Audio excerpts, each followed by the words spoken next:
Okay, so another week, we're back. This time we're talking about getting a job or a career in tech.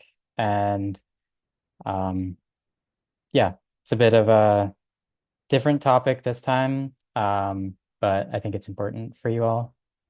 Um, I'm not an expert in it at all. In fact, I definitely struggled with it for a while, doing the career side of things. I knew I wanted a job in tech. And um, I liked coding a lot, but there's a lot more to getting a job in tech than just spending all your time in your room coding. There's more to it. And so we're going to talk about those other things today, the soft skills and stuff. Um, so I do have some slides. I have like two slides or three. I started them and I didn't finish. I do have a bunch of notes though. So at some point I'll transition from my slides to the notes pretty quickly, actually, because, well, I have a job, so I'm busy and I don't always have time to make slides. Sorry. Um, okay, so I'll present and then, um, yeah. Oh, and if anyone has any questions or just wants to chat, uh, I'm happy to talk and answer any questions and all that. Okay. Can everyone see my screen? Am I screen sharing? Yes. Yeah. Okay, Yes. cool.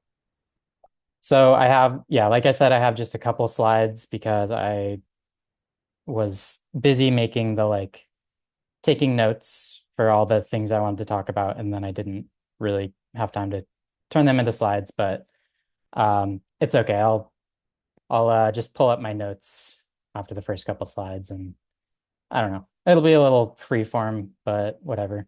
Um, okay, so getting a job in tech. Yeah, it's the topic.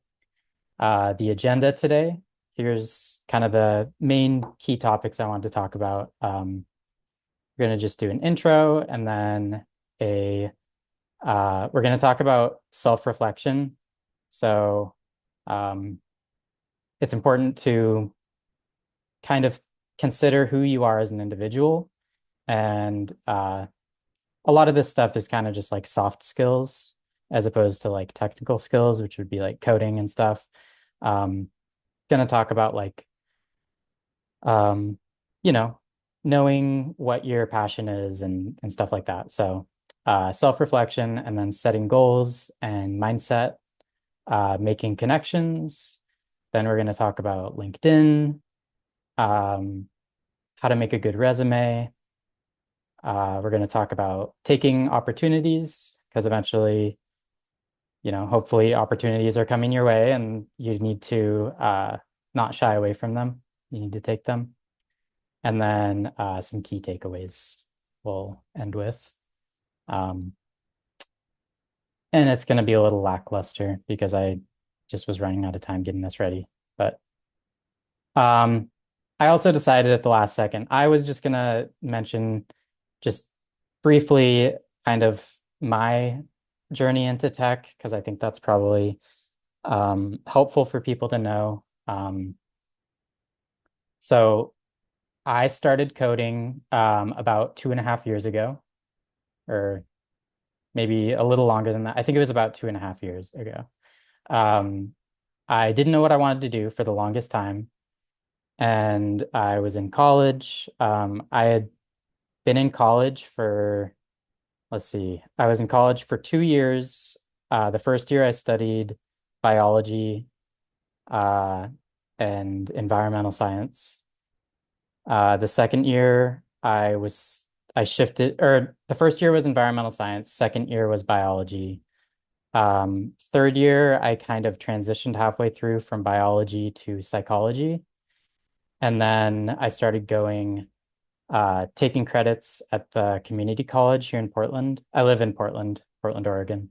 Um, I transitioned to two different colleges. So my first college was Western Washington University. Then I transferred to PSU, Portland State University. And then I dual enrolled. So I was taking credits at the local community college because I didn't know what I wanted to do. And the classes there were cheaper and you could like co-enroll and still get credits at the state college. So um, basically, I was just going to college, not knowing what I wanted to do. I kind of had like some passion for certain areas, but eventually I would change my mind. And I felt like I wasn't ready. And so eventually I stopped going to college and I started doing, well, I worked at a pizza place for a while. I was doing music, trying to make a career out of music, and that just was not working. Um, it was fun, but I was broke all the time. Um, so it took me a long time to find coding, is what I'm trying to say. And then eventually I decided to go back to college. I went for a total of 4 years without graduating because I kept on changing my major. Um, and then I went back and got my 2 year degree. And when I went back, I found coding and I decided this is what I wanted to do. Um, so it took me a while to discover something that I really was truly passionate about and felt like it was like a right fit for me. Um, and so yeah, that was about 2.5 years ago. I took one programming course in college and then I got my associate's degree, my general associate's degree. I didn't get a degree in computer science. Um, then after I got my 2 year degree and I did a programming course in college, I spent the whole summer after that doing independent learning. So I was doing Udemy courses, Free Code Camp, the Odin Project. Um, yeah, just coding in my room all day, every day. I was working at the food pantry at the community college, and it was an awesome job because it was during the pandemic. And so no one was really coming on campus anyways.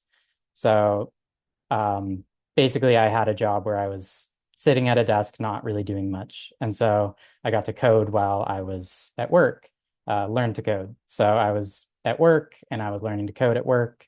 And then I would come home and I would continue learning to code. And then my roommate was inspired by me coding. He thought it was a cool idea. So he signed up for a coding boot camp. And then I decided to follow his lead. And so we both did a coding boot camp together. That was 6 months. It was called Alchemy, and it was great. Um, Except the tech market crashed while I was there. So the tech market kind of did a nosedive in around like 2022. Um, and that was rough. The actual coding boot camp that I was at went bankrupt. And so I didn't get to finish my program. Um, Basically, all the students were just like left to figure out what they were going to do, fend for themselves. And that was kind of that was tough on everyone. And the boot camp itself was a lot of money. It was something that you could take you could either pay up front or you could do a loan or you could do what's called an income share agreement where you agree to pay a certain amount of your income after you get a job after the boot camp. And so that was what I did, the income share agreement. And they basically say, if you get a fancy tech role after this boot camp, then and we helped you get it, then you're going to be paying us like after the fact for your tuition. And so that was what I did. Um, because the boot camp ended up uh, going bankrupt while I was there and no one got to finish, they we basically had this whole thing with the tuition protection fund, which is like a government agency that makes sure that if something like that happens, then we actually don't owe the full price for the tuition. The tuition was going to be, I was going to end up owing $26,000, which I don't have $26,000. I don't have, like, I was broke. Everyone was broke there pretty much because that's part of why we wanted a job in tech. And so um, the idea is we start making money and then we can pay it off. But because we couldn't finish, we didn't have the prospect of getting a job. And so the tuition protection fund allowed us to go through this annoying process. It was like a government process, lots of paperwork and stuff. I ended up getting my money back or not owing money. I didn't pay them any money up front to begin with, but I didn't owe them any money afterwards, which was good. So, um, but I'll just briefly say my experience at the coding boot camp, the main benefit of it, I mean, I did learn how to code, which is great. I could have learned on my own. Some people appreciate having the structure. I think Code the Dream is like just as good. It's, you know, it's free. Code the Dream is free, but um, it's just as good as this boot camp I went, and it was like $26,000 tuition. Uh, I don't think paying a lot for a boot camp is necessary, and I also don't think getting a 4-year degree is necessary. Um, as long as if you can do independent learning, if you can like learn the skills, or find a program to learn it for cheap or free, like Code the Dream, then you're good. Uh, you're mostly going to learn the same stuff at all these things anyways. At my boot camp, we learned uh, JavaScript, HTML, CSS, moved on to React. We learned the back end, so like Express and Node. And then I didn't get to the last one, but the last section would have been learning like kind of advanced React and like tying all the concepts together, like a full stack app, basically.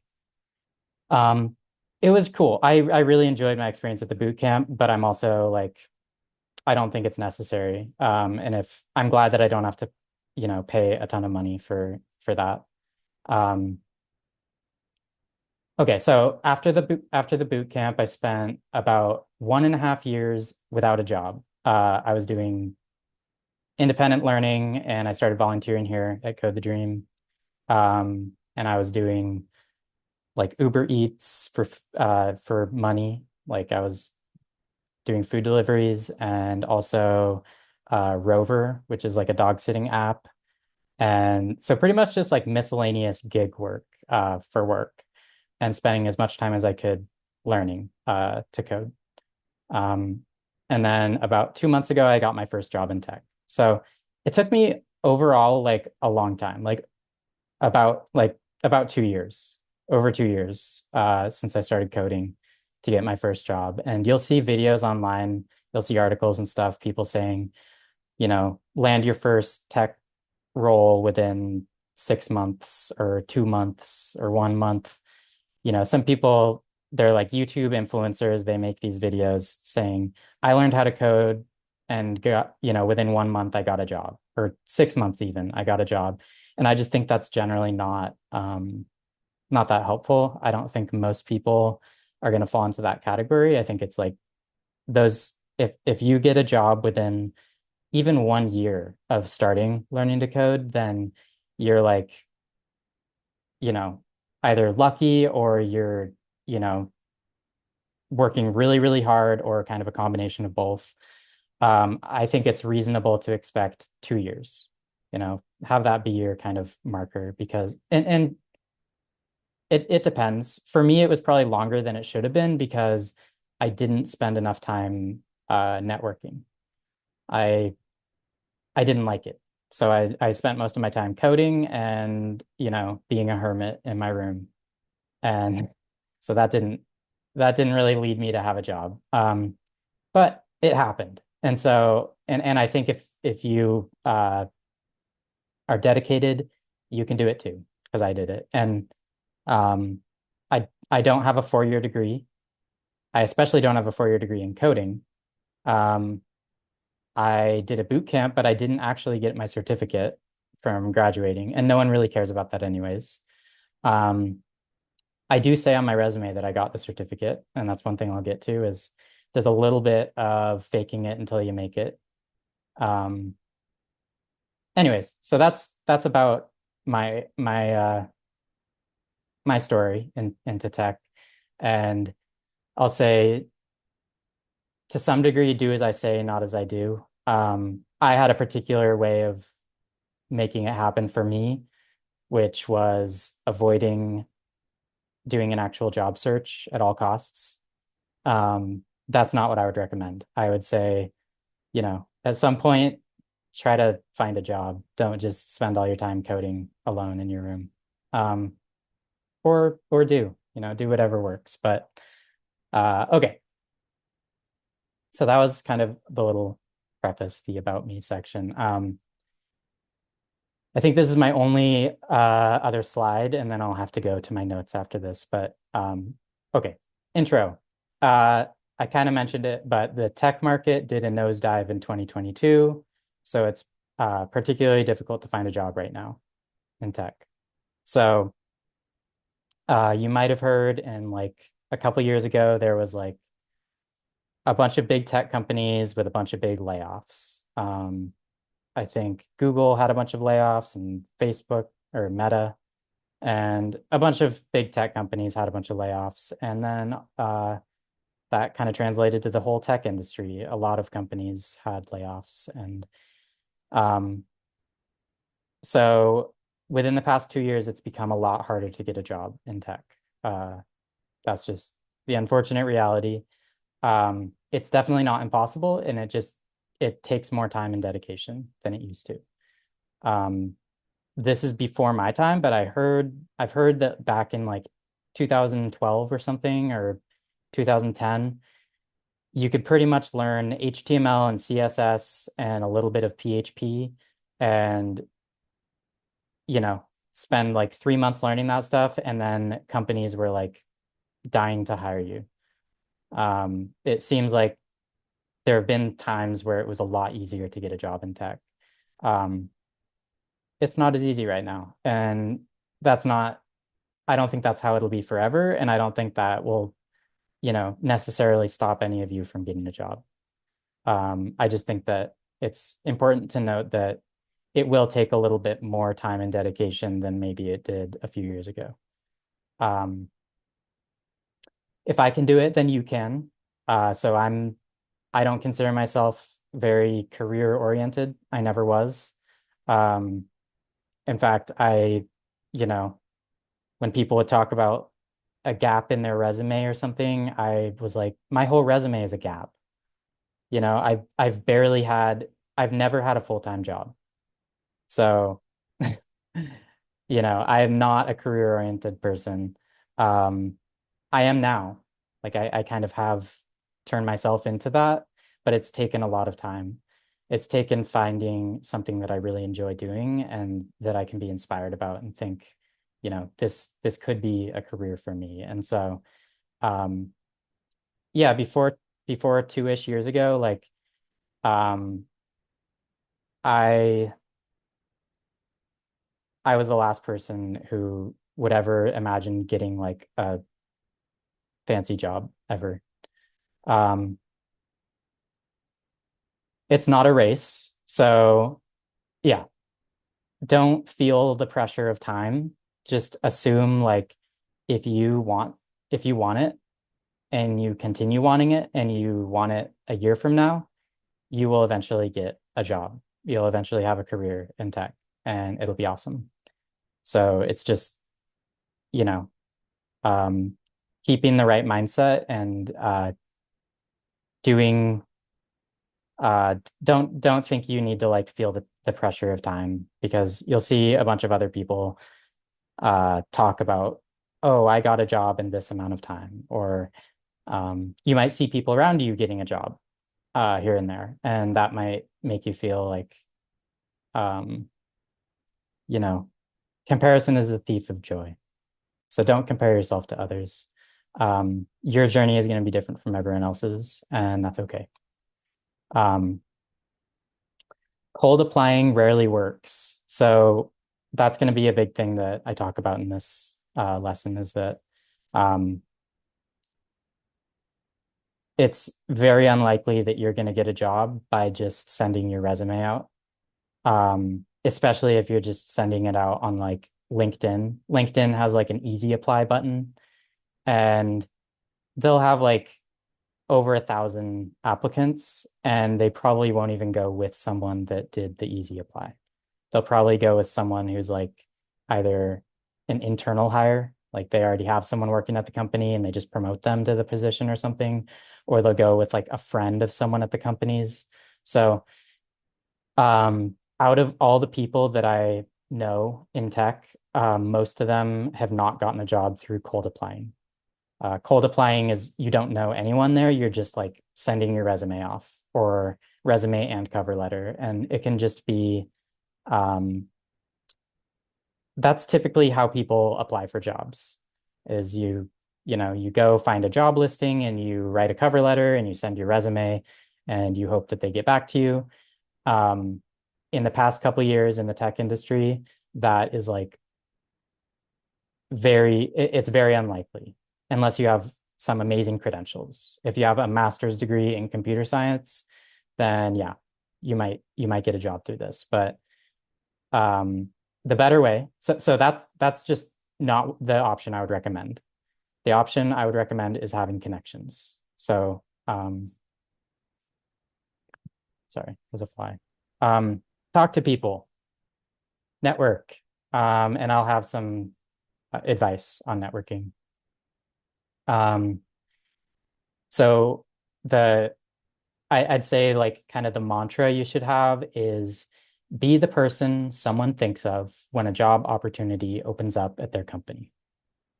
So if you meet people and those people think of you when a job opens up, say you met someone at, I don't know, random tech company, let's say Yelp.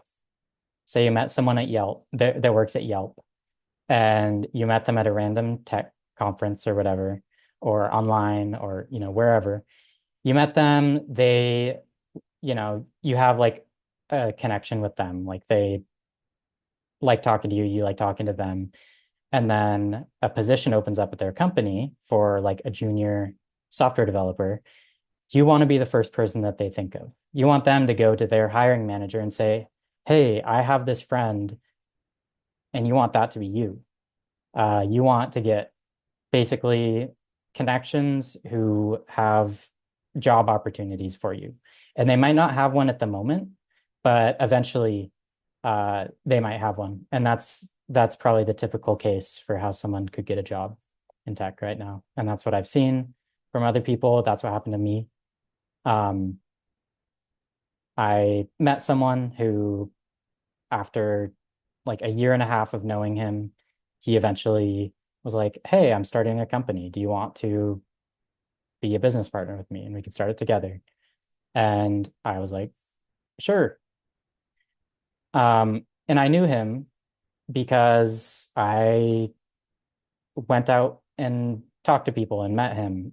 He was friends with my parents, um, kind of acquaintances. They didn't know each other that well, but he was at a dinner party with them, and my parents were like, "Rhea, you should come. We know this guy who is in tech."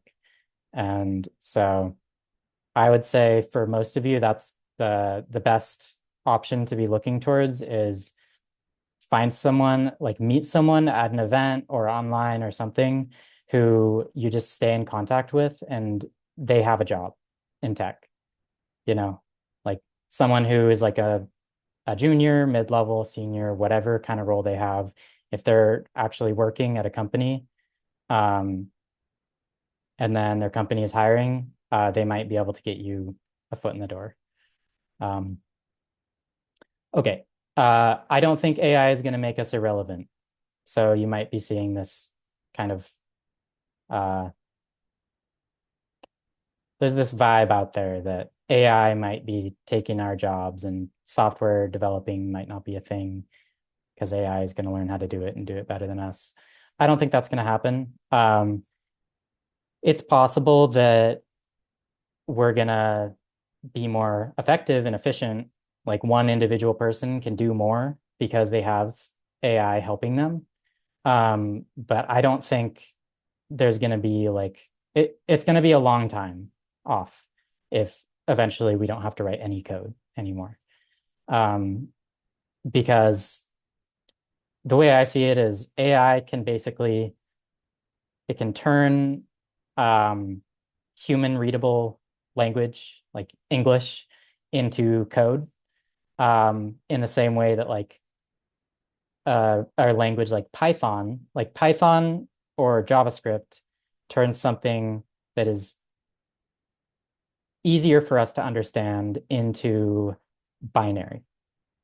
Like that's what the computer reads. The computer reads binary machine code.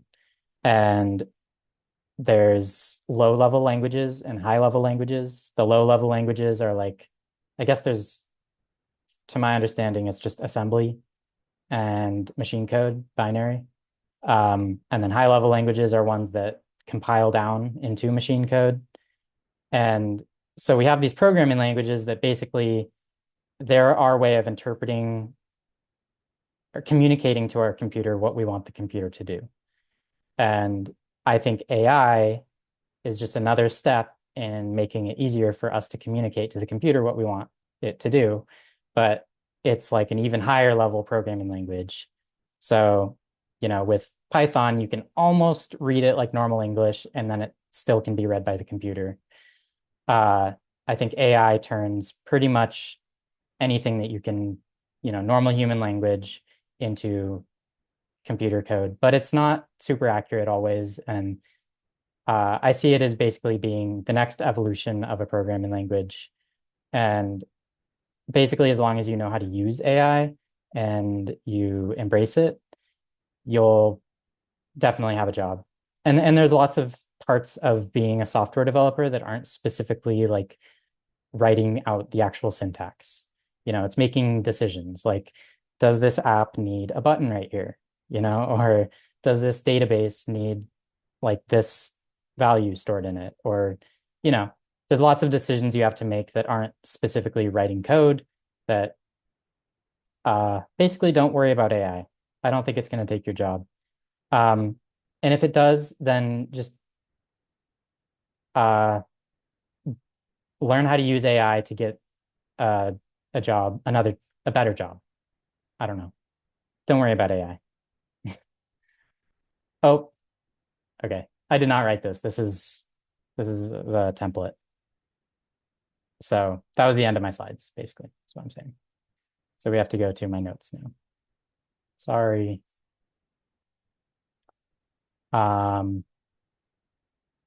Okay. I know it's not as beautiful, but I'm using Notion. Notion is a cool app for note taking. And okay. So we were right there. Okay. So let's talk about self-reflection. And I'm sorry that I don't have the beautiful slides anymore. Um, so I kind of grouped it into, maybe I'll section it off to where it's a little more isolated. And zoom in maybe. Okay. So I'd say the most important things, kind of I split this up into some different topics here. So the first is when you're thinking about getting a career in tech, uh, you have to consider who you are as an individual, what your kind of like interests are, what your strengths are, and that kind of stuff. So um, knowing yourself, that's the first thing. I'd say that's pretty important because each individual person might be fit for a different type of job. Who knows? Maybe you actually find out you don't even want a job in tech. Maybe you realize tech isn't for you, and that's totally fine. I assume if you're here at Code the Dream, you've probably done enough coding to know whether you like it or not. And but do you like front end? Do you like back end? Do you like design stuff? Do you like I don't know. Do you like talking to people, or do you like just putting your head down and coding? Um, all good things to know when you're considering what type of job to go after. Um, so at my coding boot camp, they had us take a personality test. So everyone took a personality test. I think it was the Myers-Briggs, which is like the most common standard personality test out there. And it assigns you just do a series of questions, and then it assigns you some like personality archetype. And it's really like a general idea of who you are.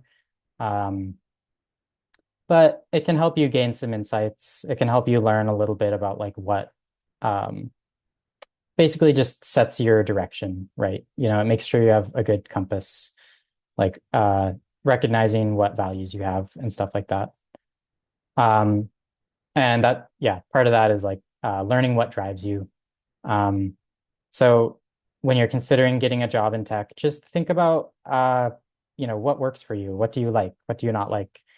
Um, if you love sports, maybe you should be looking at getting the good thing about tech is that you can get like pretty much every company has a tech department.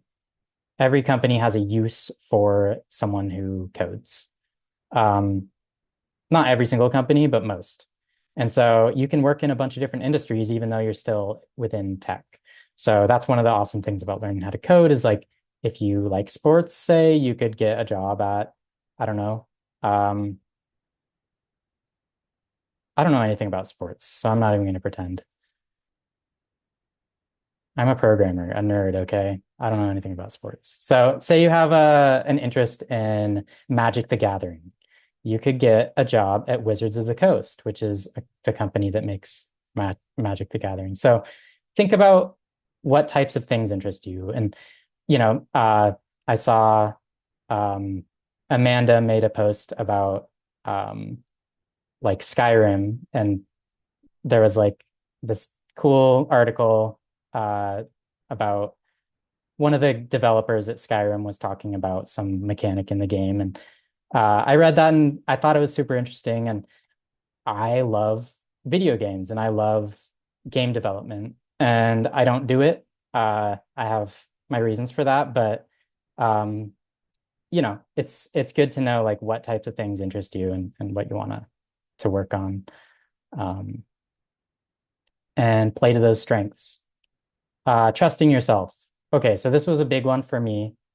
Continues to be a big one is, I by nature have not been the most like outspoken, confident personality type. I'm not the like life of the party or anything. And so getting into this industry where, I mean, I don't want to say that coding is like an industry for extroverts, but definitely like getting a job takes talking to people. It takes networking and stuff. And so you have to be able to talk to people, and that takes some confidence. You have to be willing to do an interview. Uh, every company is going to be different about the interview process, but um, yeah, trust that you can do it because I know that you can, and you can too. You don't have to be a genius to be a programmer, and you know, you don't even have to know math. It is pretty common that you do, weeks and weeks of programming, and you don't really have to know any math. I mean, maybe a couple things, like some basic algebra, like uh, 1 plus 1 or something, but I assume you all know that. So, yeah, coding doesn't take being a genius. It just takes doing it a lot and learning it. And it is hard to learn. But you can learn it and yeah, have confidence in yourself that you can do it and you can also get a job. Um, Imposter syndrome is super common. People will often, if you haven't heard of it, imposter syndrome is this idea of um, you feel like you don't deserve the position that you're in, or the position that you're going for. So it'll commonly be felt by like, I don't know, say a doctor. They are like, am I really qualified? They went through their schooling, they are doing it, they're on the job, and then they'll just have this kind of insecurity, like, I don't feel like a doctor.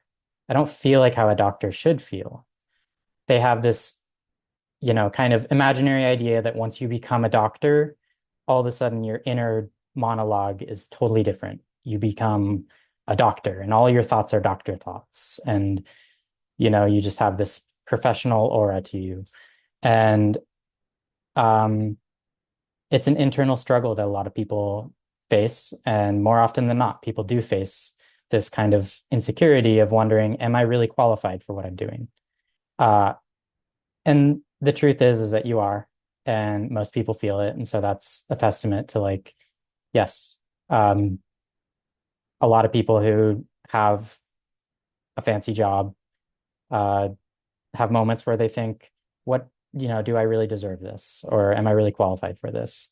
And well, if you spent months and months learning React and JavaScript and, you know, putting yourself through all this training, then yes, you do have the skills and you do deserve that job. So don't get stuck in the trap of feeling insecure.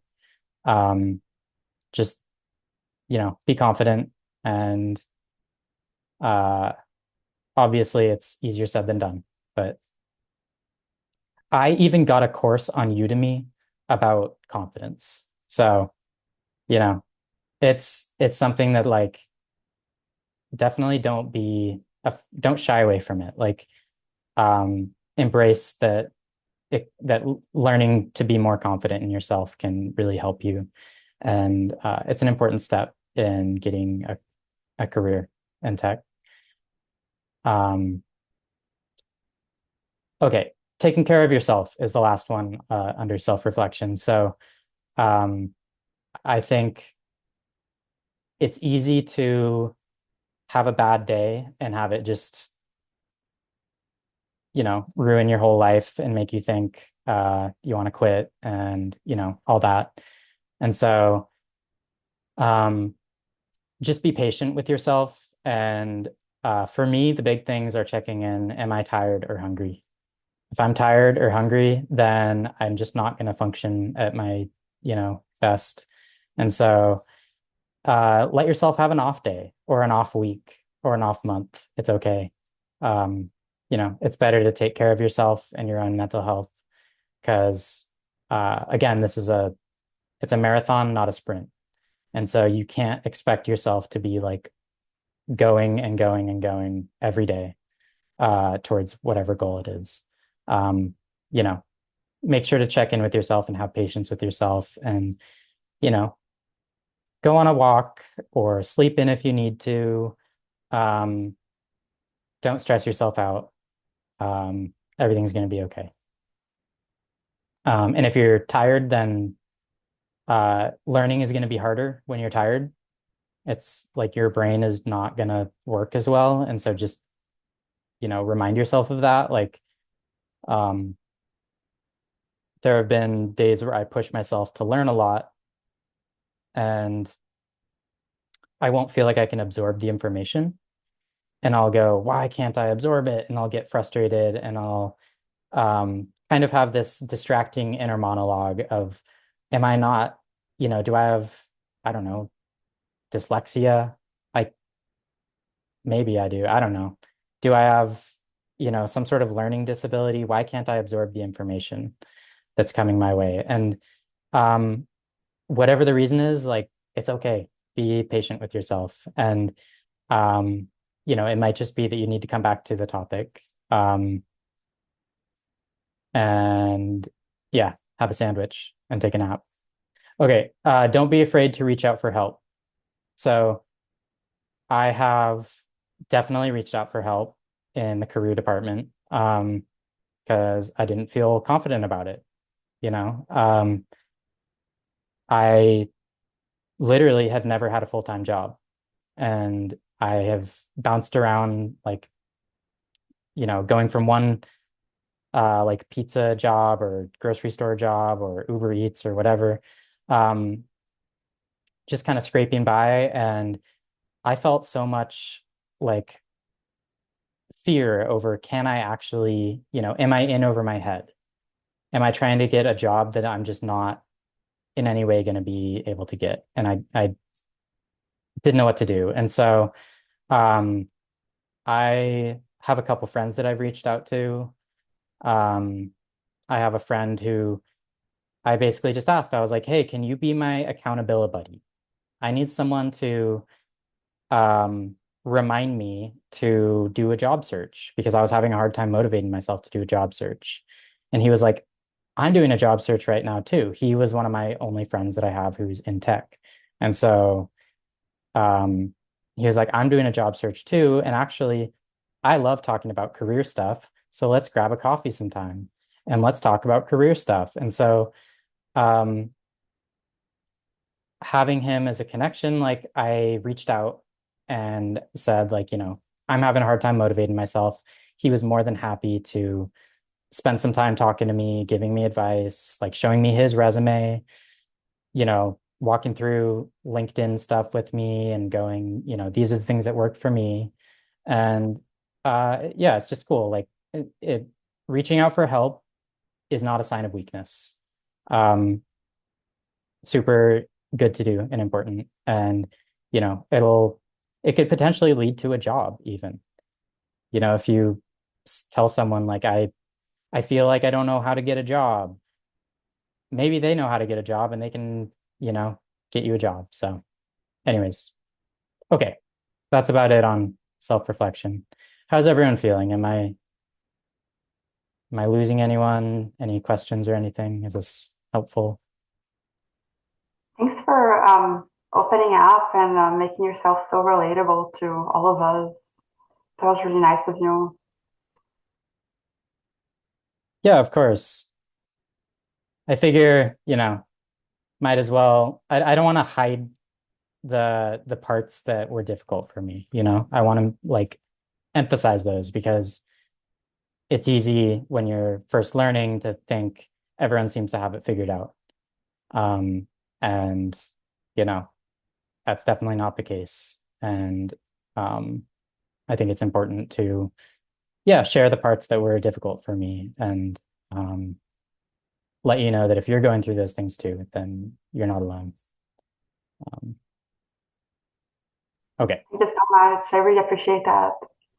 Yeah, of course. Okay, let's go to the next section. So, setting goals and mindset. So,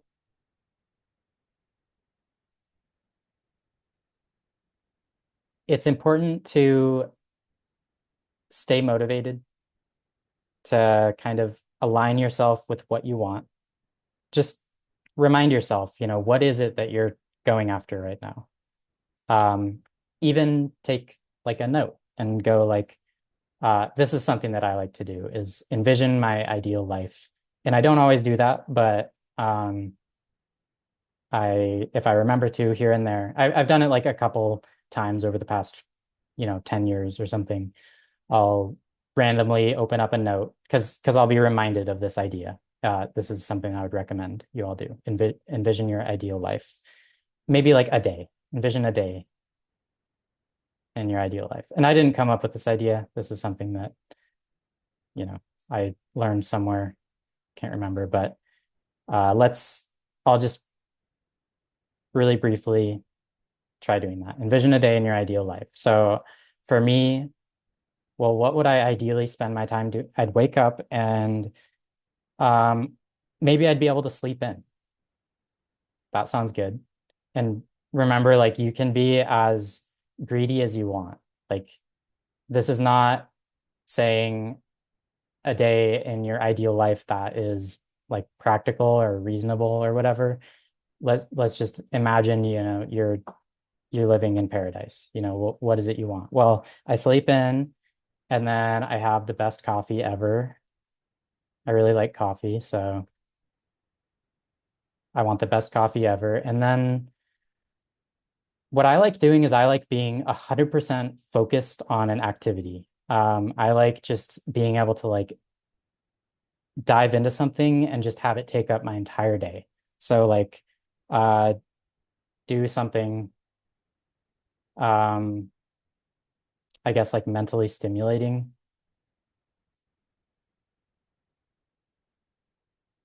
and interesting. Let's just say coding. For me, that's coding. Coding is perfect for me because um I like learning and I like solving problems. It's like kind of like a puzzle. So coding. I really like coding. I genuinely love it. And so that would be part of having my best day. Code for a long time, like hours. Um, and what would I code? Well, I don't know. I guess I can figure that out. But and then have a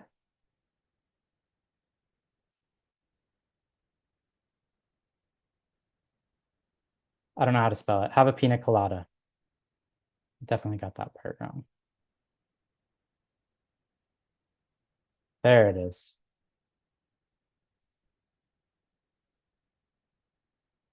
Um, in a hammock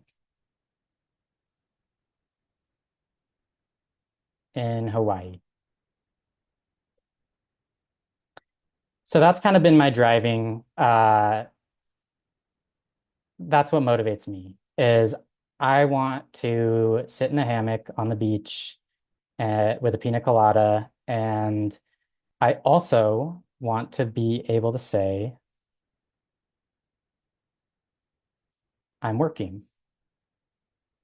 I want to be working while I'm in a hammock with a pina colada in Hawaii. To me, that's my ideal life.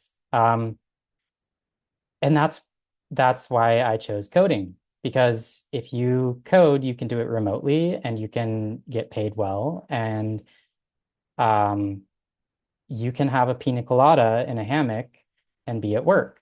So, anyways, I liked I like to say this is when I know I've made it. When I've done that. That's when I'll know that I have actually achieved my life mission. Or not life mission. I have a lot of missions that are like doing good and stuff, but like, making other people's lives better and stuff. But this for me would be like indulgent. Um, so anyways, yes. Remind yourself uh of what is your motivator? What do you want? And think about an ideal day for you and make sure that the things you're working towards day to day are going to get you there. Um, and don't think about the things that are holding you back. Don't think about, well, what could possibly go wrong? Because people are inventive and um, what's the term? Or there's like a saying that's like um, something leads to invention. I can't remember. But given like enough of a goal, enough drive and passion, you will be able to put in the work to get yourself to this ideal life that you want. I believe. I believe in you. So setting goals and stuff. Something is the mother of all invention. If anyone remembers what that saying is, I'd love to be reminded. Anyways. Okay. Look at companies and job listings. Um, so it's important to know what's out there, what kind of jobs are out there, and to start thinking about how you could align yourself. This is the more practical side of the targets thing, is what kind of companies are out there and what are they hiring for, and how can you align yourself with what those jobs have and do and stuff. So there's specific companies that are well known for having really good company culture. Like the people that work there actually love it. Like I'm pretty sure I've heard Airbnb.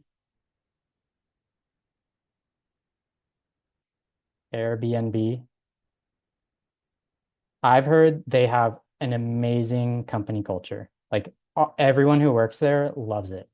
They have like great benefits. You can, you know, get a lot of paid time off. You have insurance and like don't have to work super long hours and really good pay and everyone's nice. And so every company is going to have a different like environment.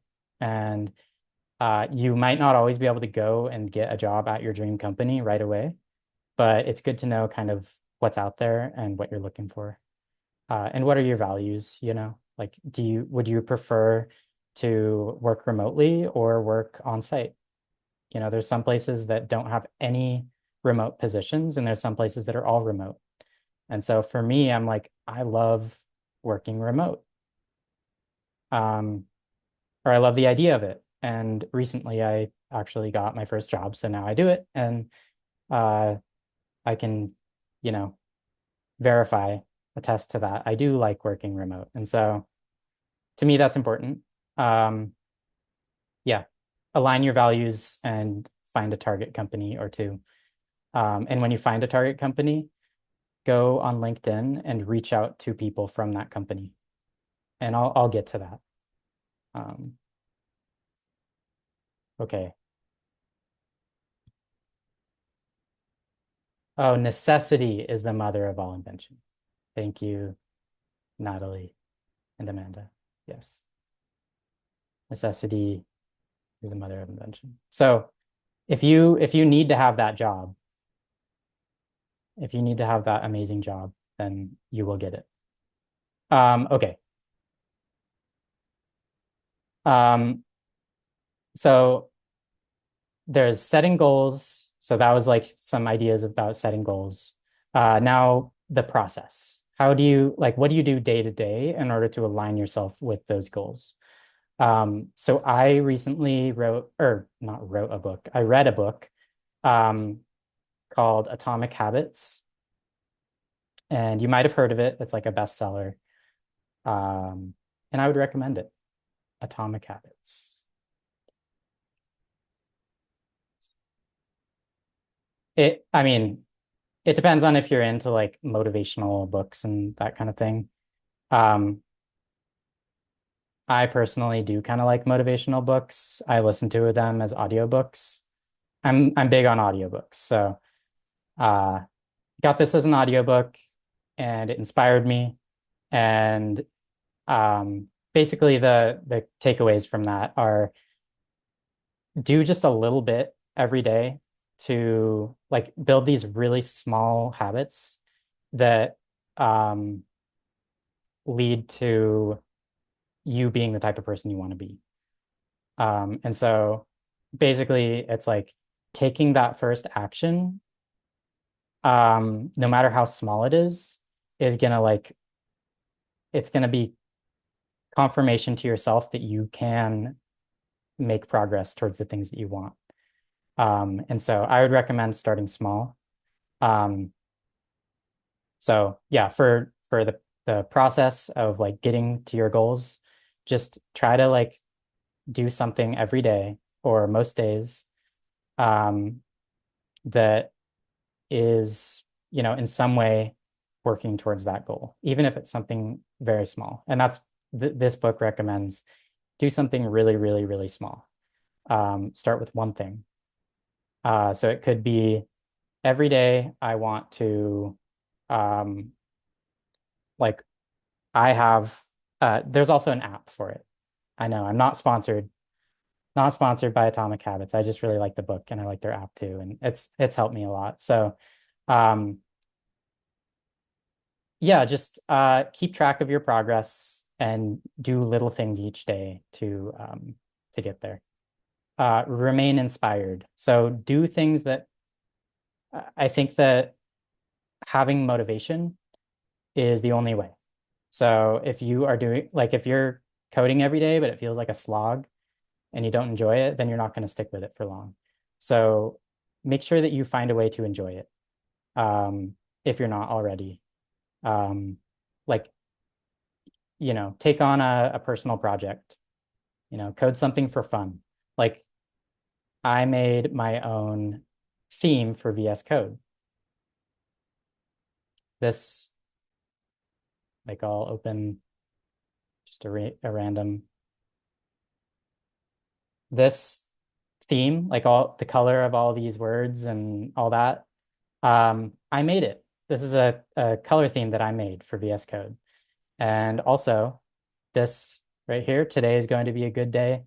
This is an extension for VS Code that I made with some of my friends at the coding boot camp I was at. Um, it's called Error Affirmations. And I've mentioned it once or twice before, but y'all can get it. Error affirmations. This extension, you can get it. It's fun. So do things that make it fun. And, for me, coding is more fun when I feel like I'm like customizing my own code editor and environment and like learning all the hotkeys to make me go faster and, you know, uh, make it fun. So be inspired, make it fun, keep track of your accomplishments, make small habits, and work towards your goals, and it'll be great. Okay.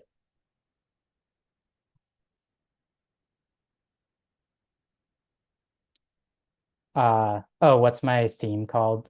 My theme for VS Code is called Yum, a yummy color theme.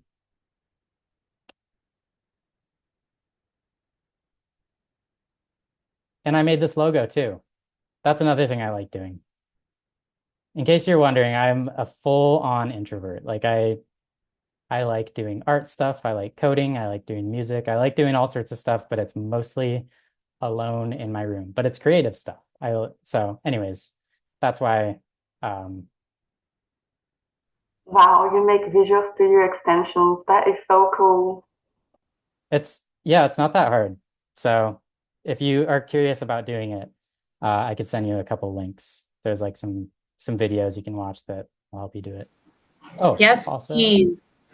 there's a there's an extension that you all should know about called VS Code Pets,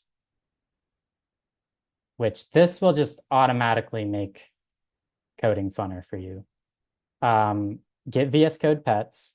I haven't had it turned on, but I think I can. Let's see. How do I do it?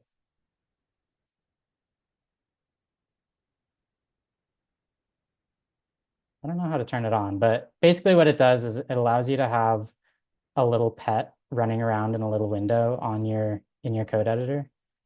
Um, I can't remember how to re-enable it. Maybe pets. Pets.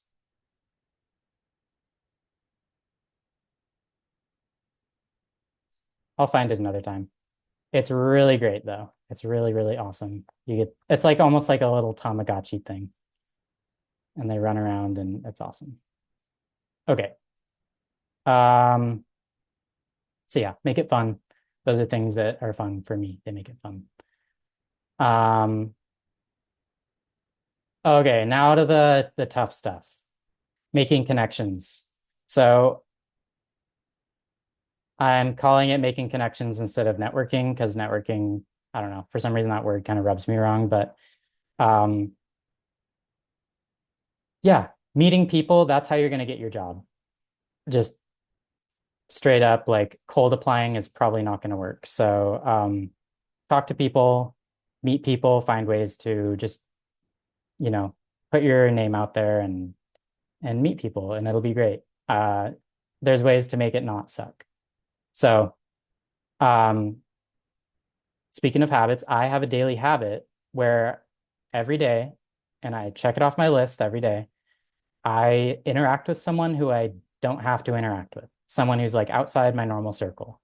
Um, and that could just be, um, you know, responding to something in like a Discord server or a Slack channel, or, even just liking someone's LinkedIn post or something. Like anything that is just, and that's why I'm emphasizing that it can be very small. And the reason is because with any habit you build, you have to make it so that you can do it even on the days that you don't want to do it. Even on the days where you don't, because on the day that you make your habit, you're going to have a lot of motivation. You're going to be like, oh, I'm excited. I'm going to do this awesome thing. And then you do it that day, but then you're not going to keep it up unless it's something that you can do even on the days where you lack motivation. Because you can't, it's not human nature to have motivation every single day. It's just not possible. And so even on my bad days, I can go, oh, okay, I'll at least just like someone's post on Slack or whatever. So, um, and don't worry if I'm responding to people, if I'm responding to your posts on Slack or anything, it's not just that I'm checking off something. A lot of times uh, well, every time I do it, I genuinely want to, I didn't used to like being social, really, honestly, but it's a habit I'm forming. I'm trying to enjoy talking to people and socializing more. So do it, talk to people and network and get used to it. It's like a muscle. So you can build that muscle and it'll be good. So how do you kind of make connections? There's some different places. So online communities, in-person events, and family and friends. So I'll talk about these. Um, some online communities, there's Slack, which you all know. There's like Code the Dream has a Slack, but lots of places have Slack channels, and some of them are just like social Slack channels. There's a coding podcast that I really like. Um, they're called Coding Blocks, and they're super dorky. Um, these guys, they're like they've been programming for forever, and this podcast started in like 2012. So they've been doing it for a long time, and uh, I like their podcast. It's fun to just like learn from, you know, just see inside the mind of some senior developers. And they have a Slack channel. So I think you could probably see it up here somewhere. Uh, maybe not. I don't know. Oh, join our Slack. So lots of places have Slack channels. So join people's Slacks. And I have joined their Slack and I've interacted with some people. I interacted with someone on their Slack because of this habit I have, who turns out that guy worked at Bell Labs. And if you know anything about the history of code, you know that Bell Labs is where everything happened. That's where it all started. Like C++ was invented at Bell Labs. Um, a lot of like the modern operating systems and just everything was invented at Bell Labs. And one of the guys in their Slack channel used to work there, and now he's like a retired software developer, and he wants to spend his time talking to people in the Slack channel. And so I made a post, and he had this long conversation with me. And um, yeah, so just talk to people, meet people, and you might end up meeting people who are really good to know for connections and stuff. So find Slack channels, Discord channels too. You'll probably find more random Discord channels to join even than like Slack channels. And just for an example of like places to go, um, there's a lot of YouTubers that have their own Discord channels. So if you want, I think you all have my YouTube channel by now, right? Because I post all my recordings on my YouTube channel, but I follow all these different people, and a lot of them are programmers, and a lot of them are like uh, they have their own Discord channels and stuff. So you could, if you want, go through my subscriptions and or your own subscriptions if you have a YouTube. That's where I go to find uh, Discord servers. And then there's also ones for like I bet React probably has their own Discord channel. Like React, Discord. They might not, but let's see. React Flux.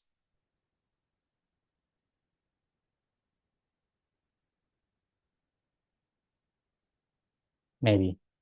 I don't know. But anyways, yeah. Join Discord channels, LinkedIn, Reddit, etc. You can find them through podcasts, YouTubers, Udemy courses, local developer groups, etc.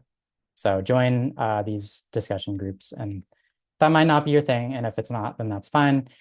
You can do in-person events. So there's meetup.com, which I don't usually find events through meetup.com, but you can. It's a good place to find meetups in your area.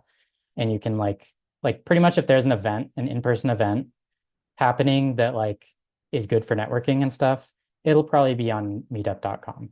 And you can just go there and find events for tech in your area, and it'll be great. Um, you can also find local events in uh, Slack or, LinkedIn. Like there's lots of places, Reddit, or just Google, like, you know, local developer groups in the name of your town or city.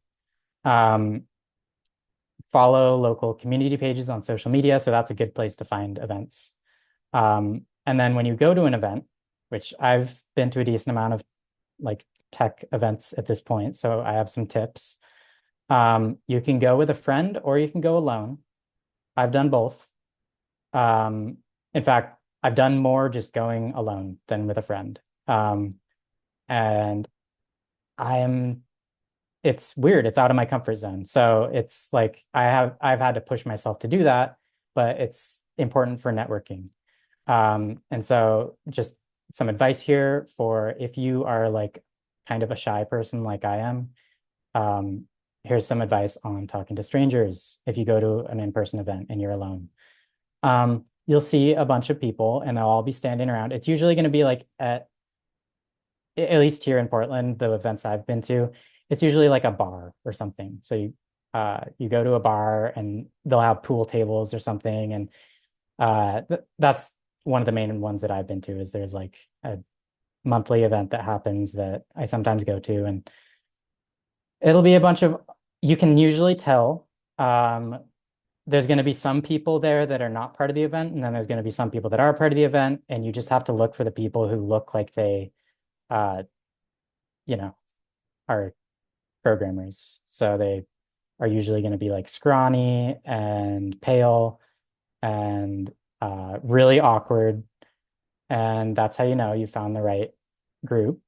And then you need to talk to them, which for programmers, it's not easy. They don't know how to talk to people because, that's why they are programmers. And so everyone's probably standing around feeling awkward. That's usually the case. So break the ice. So show up and you're going to feel awkward and weird, but everyone else is too.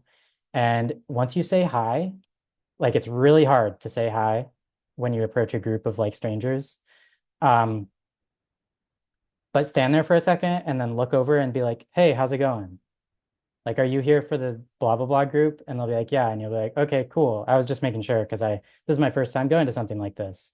And they'll be like, oh, really? Like, and then you're off. You're having a conversation and it's great. And um, basically just break the ice and then get it over with, and then you'll be fine.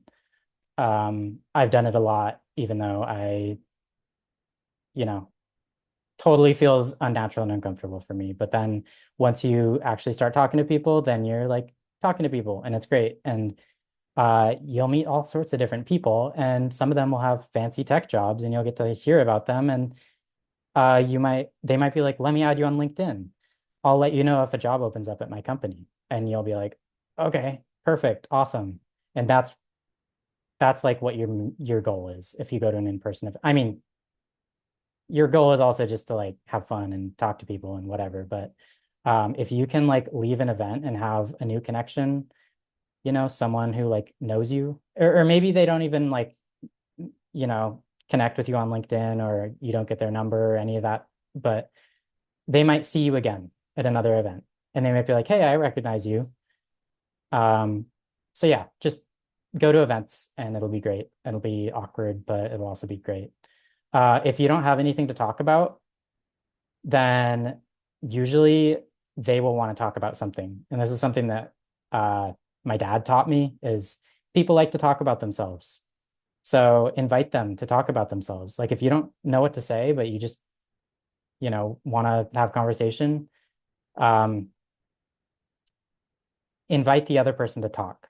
Like find things that are interesting for them that they are excited to talk about, and then talk about them. So if they start talking about, I don't know, Java, and you're like, I've never coded in Java, and they're throwing out all these terms that you've never heard of, um, just ask, what is that?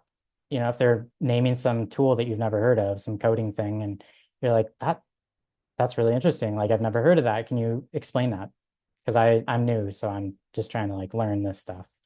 And they'll usually be super happy to explain to you because they're like, oh, I've been learning about this stuff and I'm excited to share. Um, so yeah, they'll likely be thrilled to explain something to you. Uh, and I am thrilled. Like that, I say that because like, you know, one of the reasons I come and teach here at Code the Dream is I like talking about this stuff. I I can't talk to any of my friends about it because none of my friends are programmers. And so they all get annoyed with me if I start talking about it. And so, um, it's like some people are dying for the opportunity to tell them about React. And, no one else in my life is that interested to talk about React. And so if someone invites the conversation, then I can't stop talking about it. And so if you want to make connections, make sure that you tune in to what that person's interested in talking about and just be there to talk about it and listen. Okay. Uh, Friends and family. This is another really important one. Um, Everyone has friends and family, and they might know someone. This is like your inner network. This is like the people that are not network, but this is just like the people that they could lead to a job for you and you don't even know it. And so, like my grandma told me the other day, I was hanging out with my grandma. She needed some like help around the house and stuff. And I've never considered her as being in any way relevant in my tech journey. But she was telling me last time I visited, she has a lot of friends that are in tech. Uh, One of her close friends, who she meets with like every week for coffee or something, used to work at Intel. And I was like, what? Introduce me to them. That's crazy. Like, I had no idea. Um, and the current job I have, uh, yeah, I got my first job through a person my parents knew. So they were like, hey, Rio, come to this dinner party. We know this guy who is in tech, and you might be able to have a conversation with him, and maybe he could give you some advice or whatever. So I met him at the dinner party and I talked to him and I stayed in touch with him.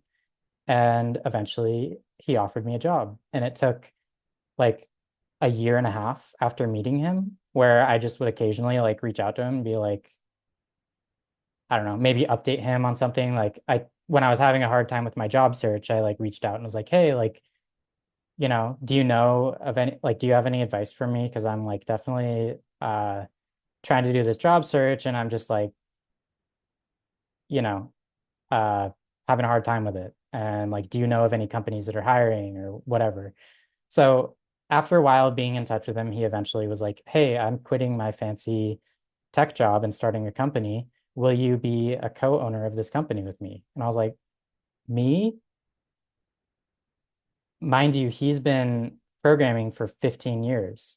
He's like a senior developer, and he invited me to be like a co-owner of his company with him because I just talked to him here and there. And we went on a couple dog walks together and we talked about, I don't know, coding stuff. And he was like, you like coding, you're interested in it and passionate about it. So yeah, connections, that's how you're going to get a job. And that's what happened to me eventually. And at this point, I had thought I was never going to get a job in tech pretty much. It was like a long time of feeling like, you know, I can't get myself to do the whole job search process. But eventually, he just reached out to me and I had a job.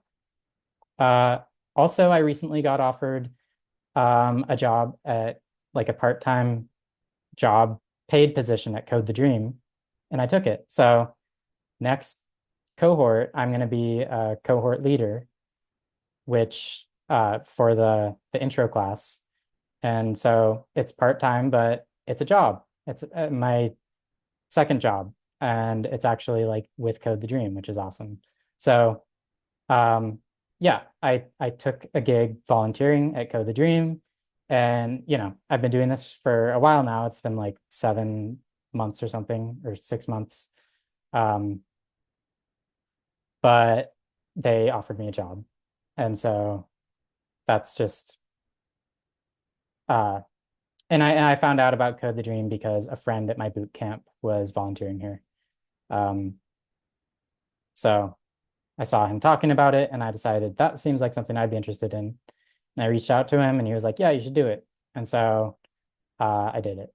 And yeah, so you kind of just have to go out on a limb. You have to talk to people, take opportunities, and whatever. And it's a muscle, so the more you do it, the more you'll get used to it. And the last thing around making connections is share your process. So as you're learning to code, don't do it just like in full isolation. If you can, like share the things that you've done or like just, I don't know, make try to make your online presence a thing. So for me, it was making a YouTube channel, and I've been posting recordings from Code the Dream. Um, and I also have some YouTube videos I made before that. And I'm probably going to plan on, or I'm definitely planning on making YouTube videos after this because I like YouTube and I like watching YouTube videos. And um, it's, yeah, for me, that's like the fun medium of, you know, seeing what other people are doing. And, you know, I like making YouTube videos too. And so share your process, whether that's on YouTube or LinkedIn or GitHub, or, if you like making posts on Tumblr, like make a coding blog on Tumblr or something. I don't know.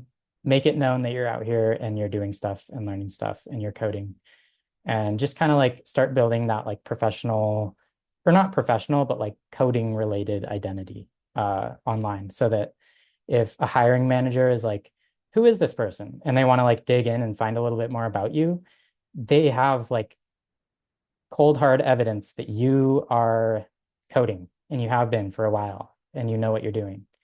If someone wanted to hire me, they could see my YouTube videos. They could look at these videos and go, oh, like he's been teaching React, so he does know React. And they could see my LinkedIn and see, oh, here's his projects that he's posted on LinkedIn.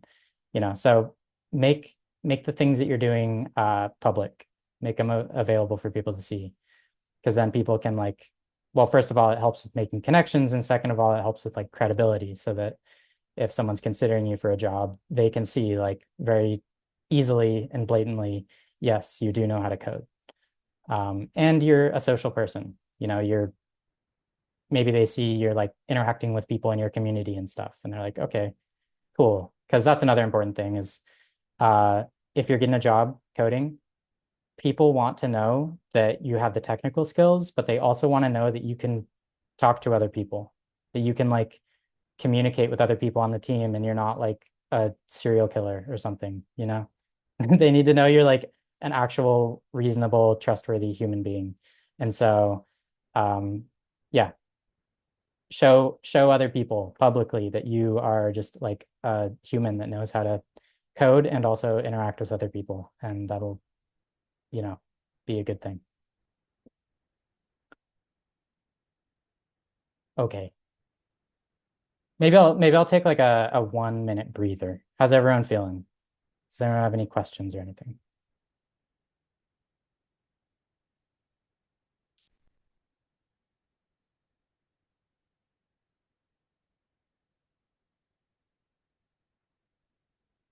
Cool. I'm seeing thumbs ups. It was great. Thank you for sharing. Yeah, everything. It's really Yeah. good to feel that, I'm feeling that I'm not alone. I'm struggling all those feelings for a while because of the market crash. It Yeah. was so helpful. Yeah, thank you. I'm glad. Well, I still have more if you want to stick around. If everyone wants to stick around. I still have more, but I'm glad to hear that. I definitely like, I think it's, doing the career change is kind of, it can be scary and overwhelming, and you might have a lot of doubt come up from time to time. And so I think it's, important to talk about that stuff and address it. And um, I want to say, everyone here, you can do it. You can definitely do it. And in a couple of years or a couple months or at some point soon, you're going to go, wow, I'm coding for a job. And you might end up making more money than you've ever made. And it'll be really cool. And it's not just for the money, obviously, or at least hopefully not. For me, it's definitely not. I just like coding, but uh, the money is a good bonus on top of that. Um, okay. Uh, so let's talk about LinkedIn a little bit. I don't want you to get super hung up on LinkedIn right now, but I do have some advice about it. I think it is important to get a LinkedIn if you don't have one, because yeah, just in general, like people are going to want to, even if you don't find a job through LinkedIn, people are probably going to want to verify that you exist and that, the first best place that they should end up is on your LinkedIn page. Um, it's just it's designed for developing your career. It's like a social media designed for career stuff. So definitely get a LinkedIn. I had one connection on LinkedIn when I started my boot camp. So about 2 years ago, I had one connection on LinkedIn and had one job that was, or no, I didn't have any jobs on there. I just had the fact that I graduated high school. And I don't think I had a profile picture on there either. So that was me 2 years ago. And now I have, not to brag or anything, but I have put a decent amount of effort into my LinkedIn over the past few years or a couple of years. And so I went from one connection to 368. And I have like stuff to look at here. I have my about with some relevant stuff about me, my email, my GitHub, my YouTube. I have top skills. I have posts that I've made. I have featured projects that I've worked on or that I've, made coding projects. And they have interactions. They have people that I've talked to about these things. And um, I have my relevant experience. So I am a student mentor. I haven't even put my most recent job. So I do need to put my most recent job on here. The company just started, and so it doesn't really look like much of a company at the moment. And so it's a little hard to I've been kind of waiting until we have like a logo at least or something. But yeah, put your experience on here so that people know this is like it's like an expanded resume, your LinkedIn page. You should have your education and look at other people's LinkedIn pages to see how they do it. It's a little bit like a resume where like if you've ever worked on a resume, it's a little bit of a game. You're kind of pretending to be a little bit more, or you're embellishing. You're like, you're gonna want to use words like spearheaded. And that's not something you use in your normal day-to-day language, I know, but that's part of the fun is we're all pretending on LinkedIn to be these very, very successful professional people. And uh, behind the scenes, everyone's just a person. And, even if they look all super professional, it's all just people. Um, and that's something that I'll actually address officially. So it's all kind of a performance. So start practicing being the professional me. The professional version of yourself is if you haven't like had like a fancy job yet, um, I don't know if that's the right term for it, but that's what I'm going to stick with, a fancy job. If you haven't had a fancy job, then you might be like, how do I get from where I'm at to this version that I see online? Other people who have these very like, well groomed personalities and all that. And it's like they started one day doing that and then they just got better and better at it and they developed that more and more. And so you have to start somewhere. And so it's pretty much like you fake it till you make it. Um, and if you have to, then dream up a version of yourself that is like professional me and say, that is the version of myself that I'm going to present to this specific part of the internet or part of the world or hiring managers or whatever. I'm going to present this certain part of myself to them. And then the rest of the world gets the normal me. And you're going to eventually just learn to, communicate and show this like very professional version of yourself. And, you don't have to be amazing at it at first, but there is, for me, it felt like a game where I didn't enjoy it. I hated it. And I was like, why do I have to use words on my resume that just sound so tacky and weird? Like I would never talk like that. My whole thing is like being genuine and being real and, not using like all this crazy technical jargon if I can avoid it, because that's just not real. And well, unfortunately, that's just the language that people use on a resume or on LinkedIn. They have a specific way of communicating, and you can think of it as almost like when you are with your friends at like a party or something, you might be one version of yourself, and that might be different from when you're with your grandparents or something. So, there's different versions of yourself, and you can just start working on this professional version. And for me, going to a coding boot camp was the start of that for me. I was like, I got a haircut right before my coding boot camp. And you can see now I have long hair, but I was like, people who are professional don't have long hair, like guys, which is so dumb. And that's like a stupid gender norm that I'm not gonna, you know, whatever. For some reason, I was like, oh, if I'm gonna be coder version of me, then I need to have short hair. And whatever. I've given up on that. That was dumb. But it was the start of me trying to like reinvent a version of myself that was like Mr. Professional version of me.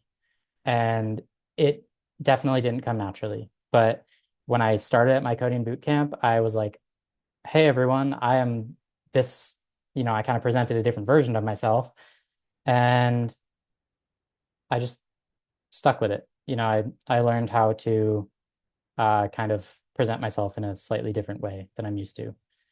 Try to be more social and outgoing. And, like a couple years ago, I would never have been doing what I'm doing right now, like talking to a bunch of people over Zoom. Even though it's over Zoom, I'm still like, it's like public speaking.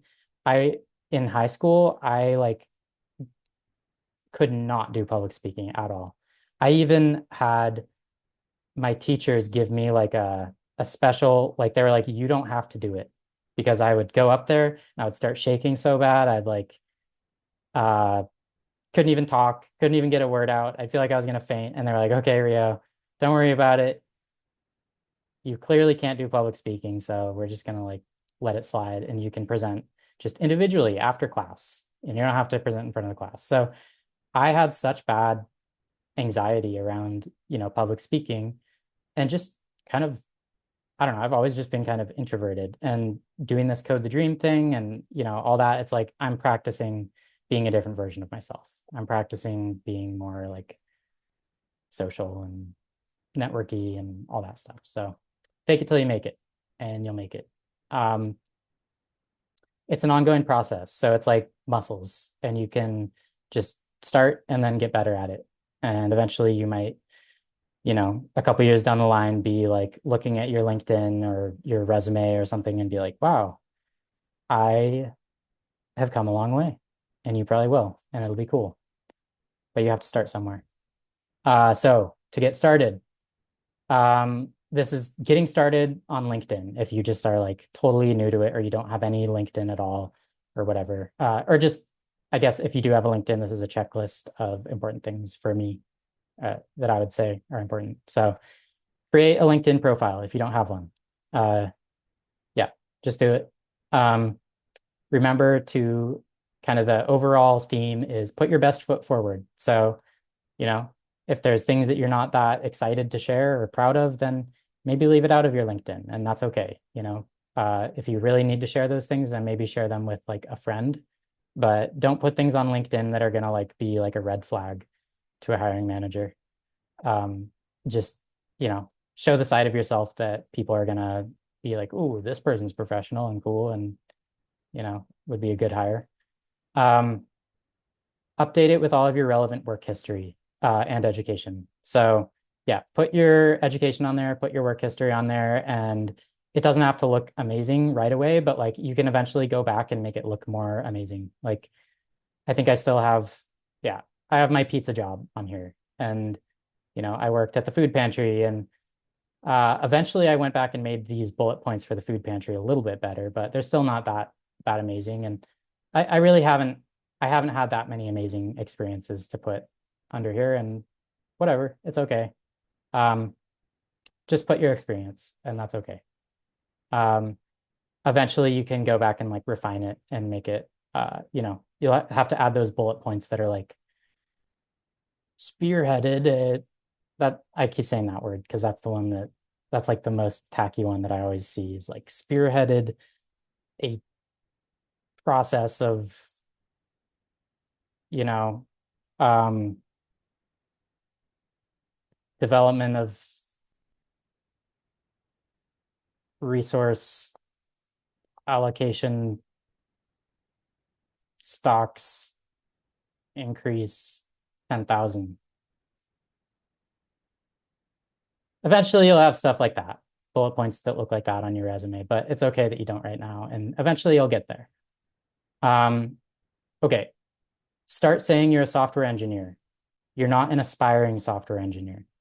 So that was the first thing I learned at my boot camp is a lot of people make the mistake of saying, I am, a blah, blah, blah, trying to transition to a software engineer, or I'm an aspiring software engineer, or, I want to learn how to become a developer. And that's kind of the language.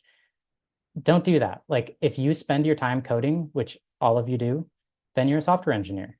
Whether or not you are getting paid to do it, well, that's, a separate thing. But for right now, like this is what everyone does who ends up getting a job and is successful in the coding world. Well, not every single, it's not like a necessity, but like definitely do this. Call yourself a software engineer. So I've had for years, I've had software engineer on my LinkedIn, even though I only within the past couple months have actually been getting paid to do it. And that's okay. Just do it. Call yourself a software engineer or a developer or whatever. I think engineer is like, there's some people who get specific about, oh, the difference between software engineer and software developer and, whatever. It doesn't really matter. I think software engineer sounds a little bit more like professional. And so that's why I put it. The job description for these two roles is generally just up for interpretation. Okay, list a bunch of skills. So if you list your skills, it'll help you get relevant jobs, job listings, which again, cold applying is probably not going to be your way that you get a job, but still it's good to know what's out there. Do it here and there if you want. Like it is good to get some practice in. And it might lead to a job. If you find the perfect role that like really fits all of your skills and you whatever you have the qualifications and everything. But in reality, a lot of these roles you'll see are going to be like an entry level position that requires 3 years of experience. And you're like, huh? How can it be an entry level position if you're asking for 3 years of experience? Well, that's what they do. And it's dumb. So don't even worry about it. Just don't even uh don't try too hard to apply to random jobs online, Spend your time making connections, networking. That's better. Um, and list a bunch of skills because you might as well. You don't have to do anything specific. You just go to your skills thing and let's see, where is it? Skills, and then just click add, and you can add up to like 60 or 50 or whatever. And add the ones that are going to be like the most sought after, whatever. Put like React, for sure, put React on there, and JavaScript and HTML and CSS and all that. Okay, get a nice profile picture, and it can even be a selfie if you edit it right. So you'll see on LinkedIn a bunch of people have like super fancy looking professional pictures. Some of them were taken professionally. They were working at a company that had professional photographers come and take their pictures, and they look all fancy. And if you have those, then that's awesome, and you should definitely use those. If you don't have that, which I don't have that, you can just take a selfie and doctor it up and try to make it look good, and it'll whatever, it'll be good enough. People can, if you really, really try, you can probably take a good enough picture of yourself, or just have a friend take a picture of you. This and my last picture, both selfies, literally just me sitting in my room, looking like a dork, taking 1,000 pictures of myself, just trying to get one that looks good. And then I sent it to my mom and my friend and was like, hey, what do you think? Are these, does this look good? And they were like, you could probably do better. Send me the whole photo shoot. And I was like, oh my God, this is so embarrassing. I'm sending you a picture of my selfies, but I got one that looks good, or at least it looks good enough. you know, it looks better than a non something that I didn't take myself and actually try. So whatever. Yeah, you can take a selfie. Just get a good picture of yourself. However you do it, doesn't matter. Just get a good looking one. Oh, and also you can edit it. So like I edited mine in Adobe Lightroom. Uh, I've never really used Adobe Lightroom except for that specific picture and my cover photo. Like this photo, this was at my last house. I had like a bunch of plants. I'm big on plants. And so one day I decided I'm going to do a photo shoot for my cover image on LinkedIn and stuff. And so I, set up all my plants and I took a picture and then I doctored it up in Lightroom. And then I also doctored up my profile picture in Lightroom. So Lightroom is good. You can also just do like whatever editing on your phone. Just get a good selfie. Or sorry, a good headshot. Definitely, if it doesn't have to be a selfie, then don't do a selfie. But for me, it was a selfie. Um, Look up friends, brands, companies, and local groups to get involved with. So on LinkedIn, remember we're on the LinkedIn section. So LinkedIn has lots of pages to follow, and you should go and follow a bunch of them. Like start with something like Code the Dream. Start following the Code the Dream page, and then just keep following and follow more and more and more, and uh, use it as like a kind of a. I followed a bunch of companies that I thought I would like to work there. I was like just following one after the other. And usually once you follow one, it'll show you examples of other ones. Like you might like this part here. There might even be a dedicated thing for it. Yeah, like I'm like, okay, Duolingo, might as well follow that page. And Riot Games, that would be a good one to follow. I've heard of this company. Might as well follow it. So yeah, follow lots and lots of companies, and it'll just make you more like aware of what's out there and jobs, and even follow local software developer groups. Like I think there's some JavaScript developer groups that I follow and stuff like that. Maybe not that one. It's JavaScript developer. So yeah, this is a group. And I don't know if you join groups or you follow them or what, but anyways, follow pages on LinkedIn, lots of them, and they'll be good. And there's even groups you can follow and share your projects in and stuff, and it'll be great. Connect with me. If you all want, I definitely would love if you all connected with me on LinkedIn. Just send me a connection request. My name is Rio Edwards, and I'm happy to connect with all of you.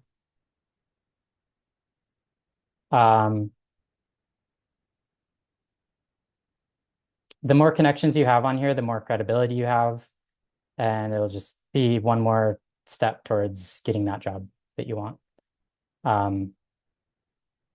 And I also, while I'm here on my LinkedIn, I wanted to mention one more thing. I recently got my AWS cloud certification. So if you haven't heard of AWS, it's this whole thing. Basically, Amazon, Google, and Microsoft all have these things called cloud platform, cloud developing.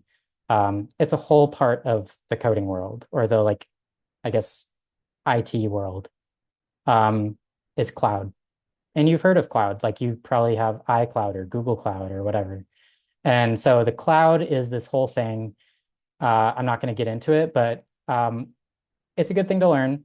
The main point is that I did some courses online to get to take like an exam to where I get this certification. And that's a good thing for, credibility is getting a certification. And so I got the first cloud certification from AWS. And then I tagged all of these teachers. These are random people who I don't know. They're just the people who taught the courses online that I watched. So I watched some courses online to learn all this cloud stuff. When I passed my exam, I tagged all the teachers from these online courses. And these are like popular, like these are like the most best-selling courses for learning cloud stuff. So I was like not expecting these people who I tagged to even respond. But they had mentioned in the videos that I watched that they might respond if they're like, if you pass your exam, make sure to tag us and we'll try to follow or like your LinkedIn or whatever. So I tagged all these teachers and look, this guy, he commented. And then this was another one, and that one, and that one. So like four, four out of the five people who I tagged in this post. And these are all like super professional, like cloud. They're like the people to know if you're like a cloud developer. This guy has 17,000 followers, and all these people do. And they're liking my post because I tagged them. So don't be afraid to be, even though it felt awkward to me, I was like, maybe I should do it. And I am glad that I did because now they um, are commenting on my post and it's getting, recognition, and I'm starting to connect with more people through them, and it's great. So yeah, just be social on LinkedIn, even if you have to fake it, even if you have to pretend you're like um uh you know whatever. You can ask for a warm introduction. So if there's someone who you want to meet, say like a hiring manager at a company that you want to work at, if you have a connection that works at that company, then you can, I'll show you what it would be. This is what a warm connection is. So say I wanted to work at, there's this place nearby, I can't remember the name of it. Um, let's just say it's Microsoft. Let's pretend that I want to work at Microsoft. So I go to Microsoft's page and it says, I think it said on that last page, one connection works here. Yep, one connection works here. So I don't even know who this person is, but apparently I'm connected to him. So if I wanted a warm connection, what I would do is I would find a I would find like a hiring manager at Microsoft or something, and I would say, if this person is connected to someone who I want to know, I would be like, hey, Anthony, you work at a company that I really want to work at. Could you connect me to the hiring manager there? And then when they connect to you, that's called a warm introduction. It means you're being introduced to someone through a mutual connection. And it's better than just like a cold, like if I were to like go to Microsoft's page and just try to look at who works at Microsoft and find the hiring managers and try to reach out to them, that would be me not knowing anyone and just being like, hey, I'm a random person who wants to talk to you. So it's better if you can like ask someone who works there to introduce you to someone else. So that's what a warm introduction is, and it's a good thing to do if you're looking to meet someone. And it doesn't have to be a big company.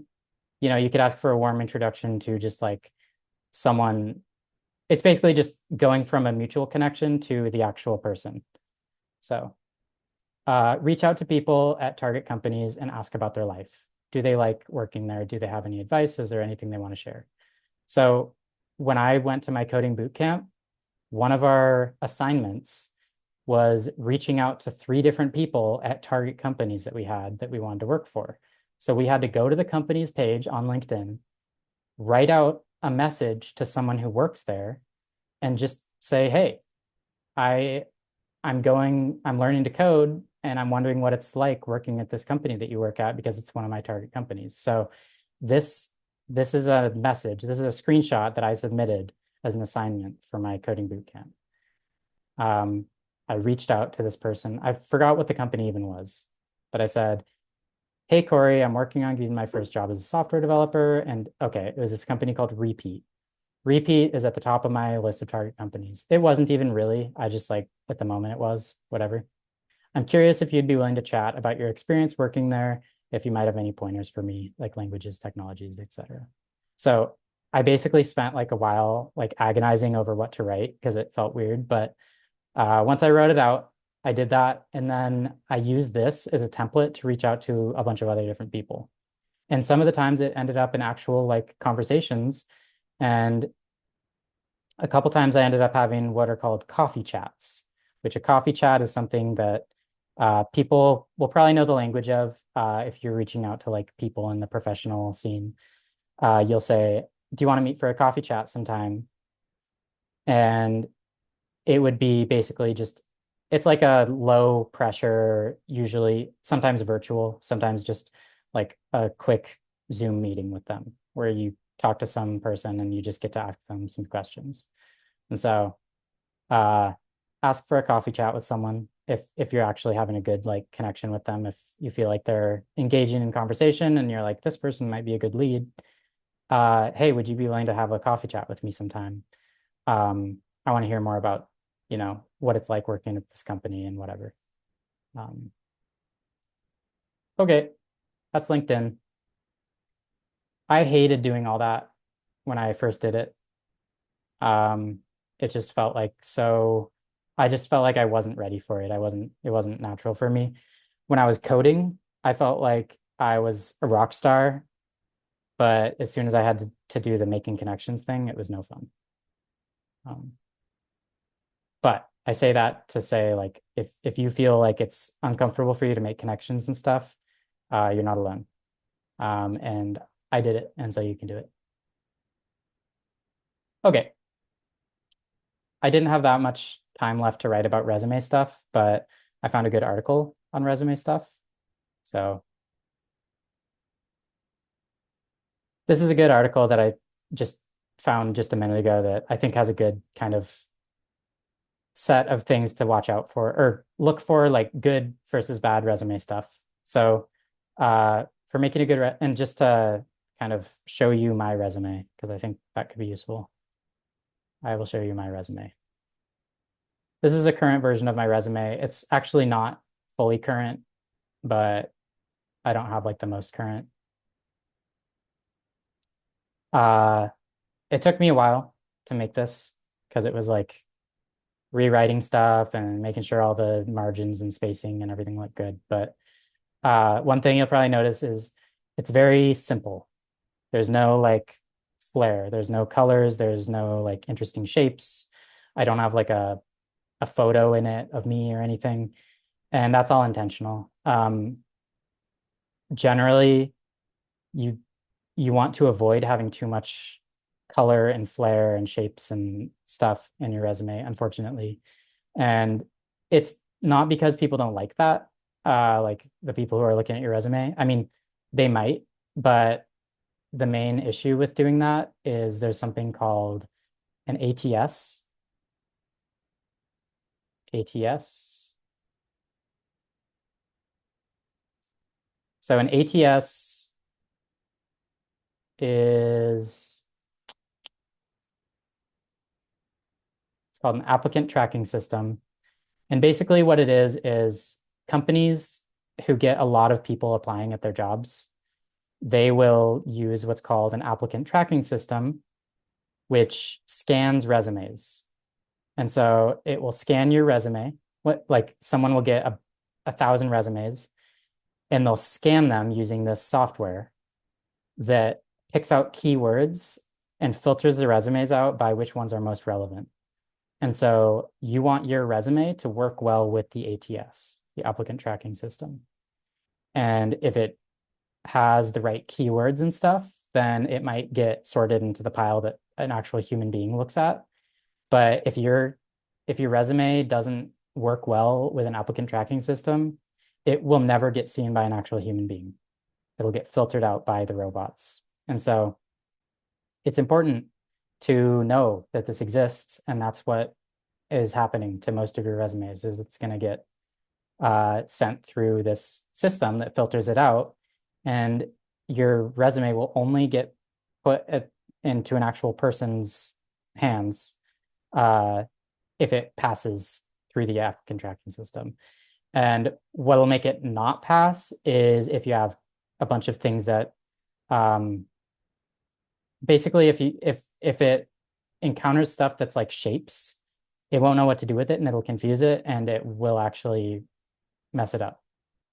And so shapes, pictures, all that stuff, that can actually interfere with how well your resume will do with an ATS. Another thing is the font. If your font is weird. It won't go through. And even little things like these lines I have, those are kind of pushing it.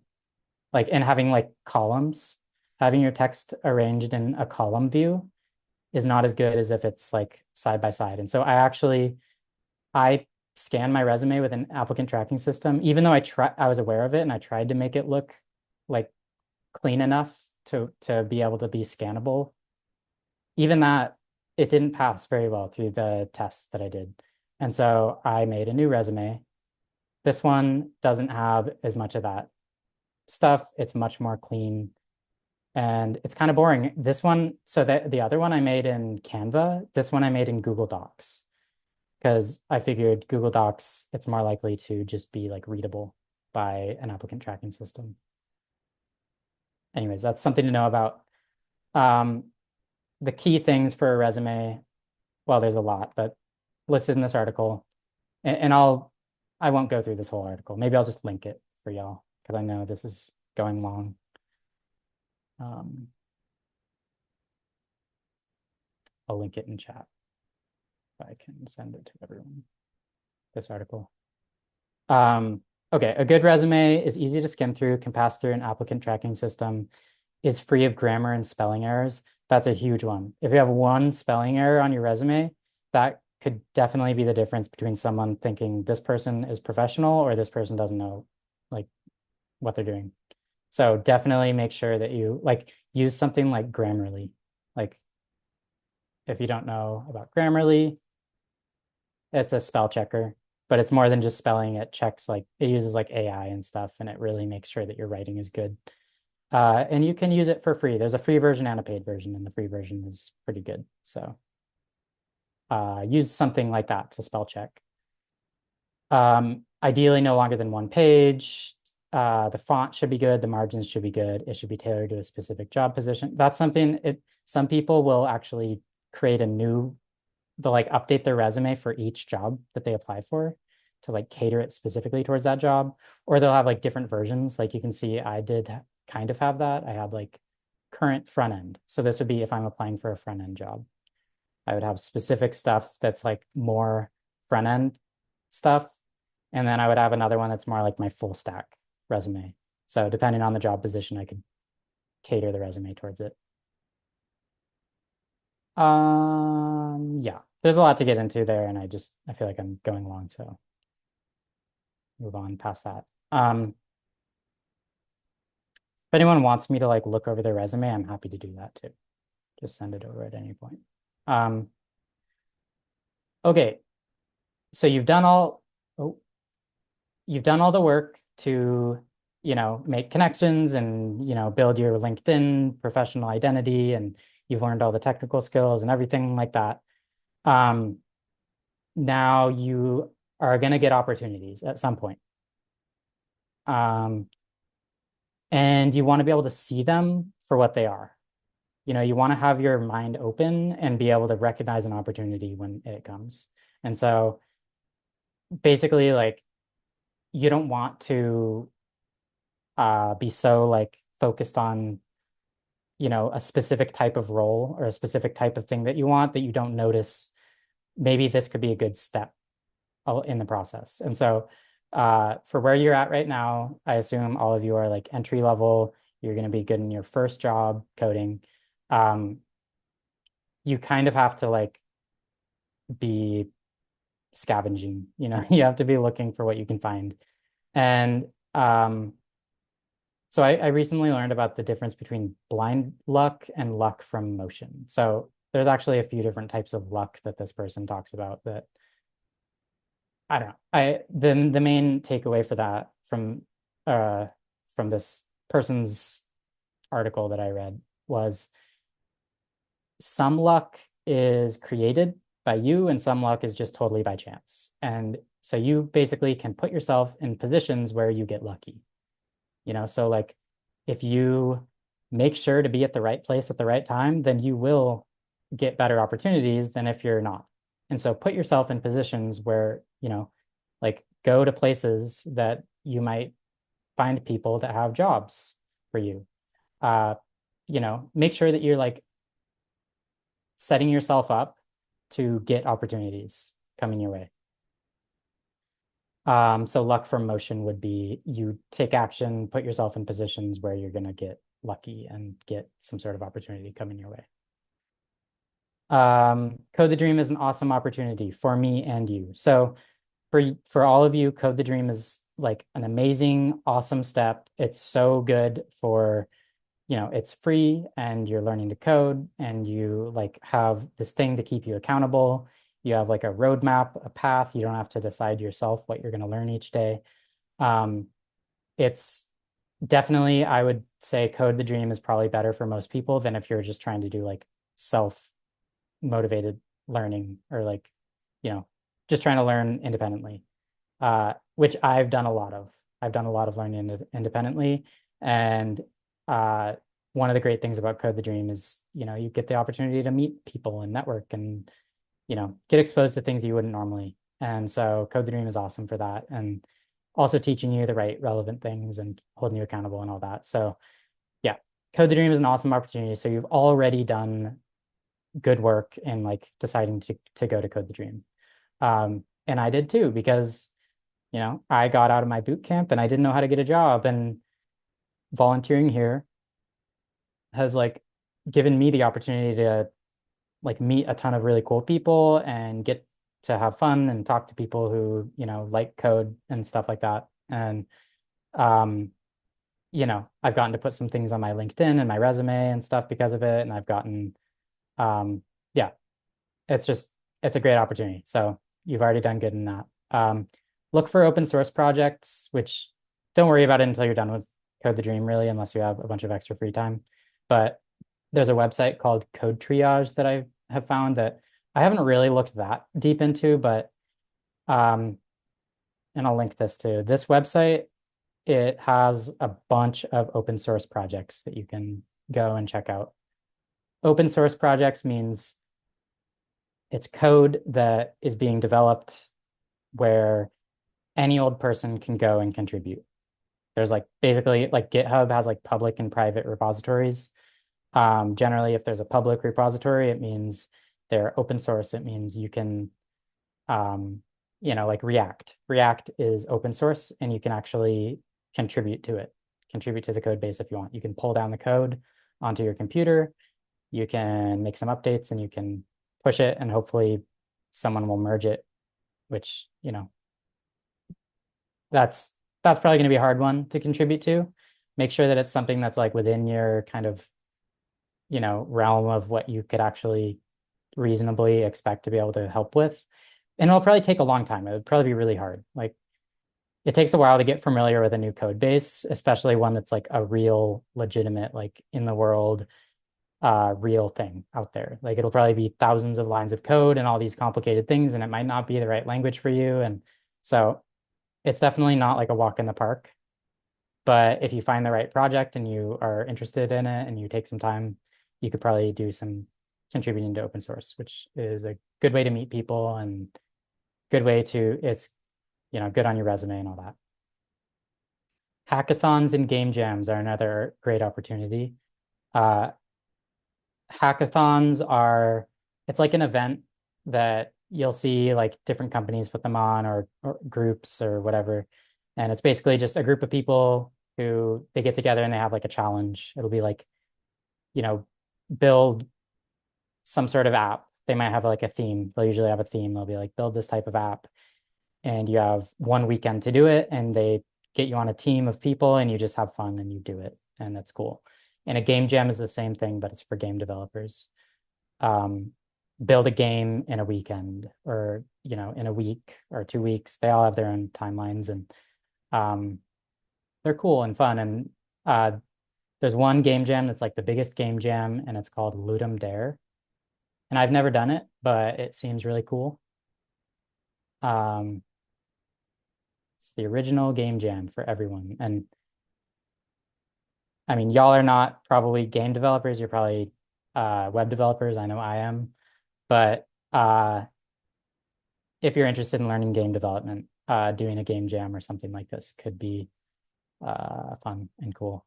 And also just like, look it up and see what other people are doing and whatever.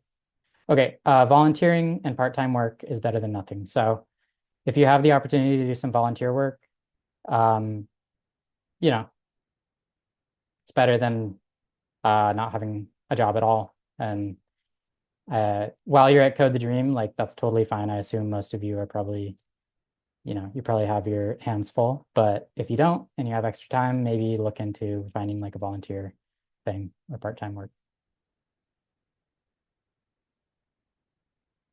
Wow, I talked for so much longer than I expected to in this one. I always do, but okay, we're at the end. So just gonna send you off with some key takeaways.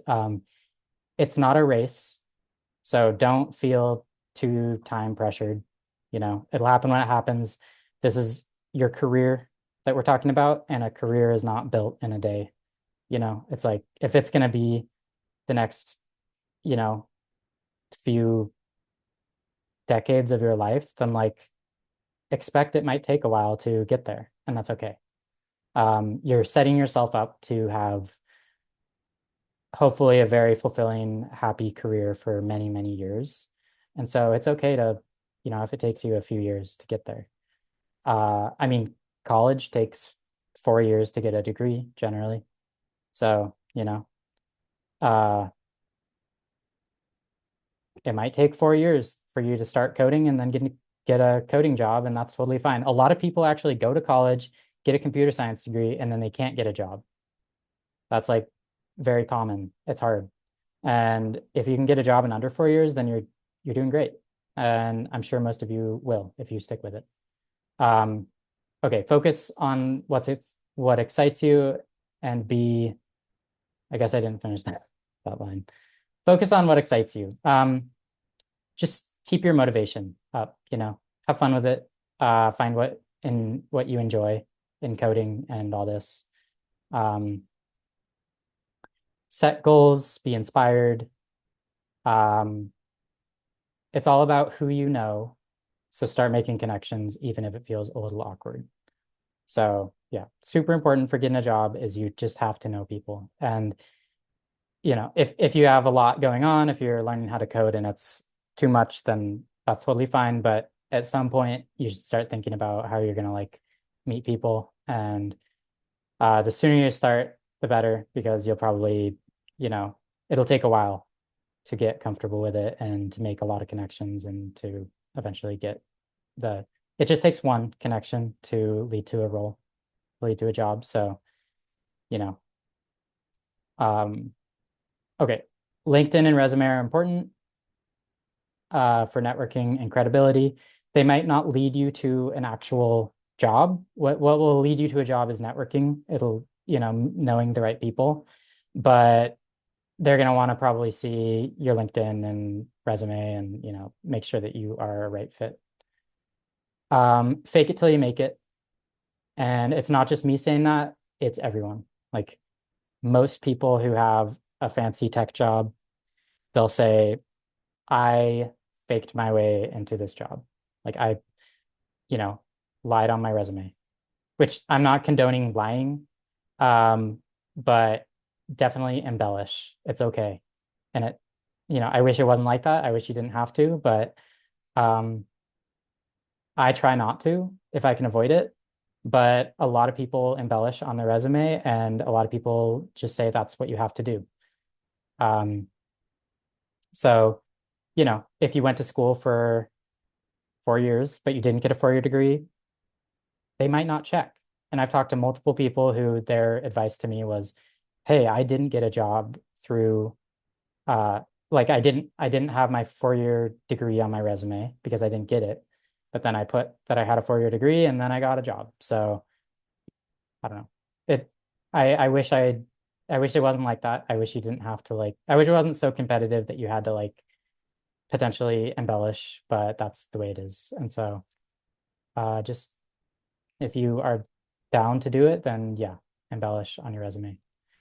Um, be on the lookout for opportunities. So if an opportunity comes to you, be just aware of it and know that that might be your chance and you should take it.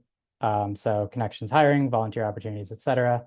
And then the last final note is you got this. I believe in all of you and you're going to do great. And yeah,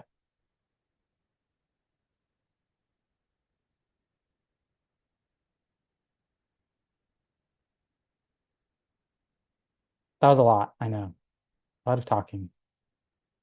Who knew I could talk for so long about this? I don't even like networking. Well, I guess I do now. I've learned to like it, but the whole getting a job thing, it never felt right for me. But I guess you know, after wanting it for a while and putting effort in for a while, eventually it just becomes like more easy to spend more time doing it. So yeah, you're not going to be amazing at it right away, but you'll get there.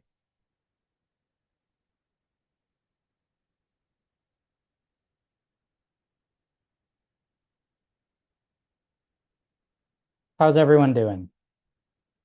Any final feelings or thoughts or anything? Any questions for me?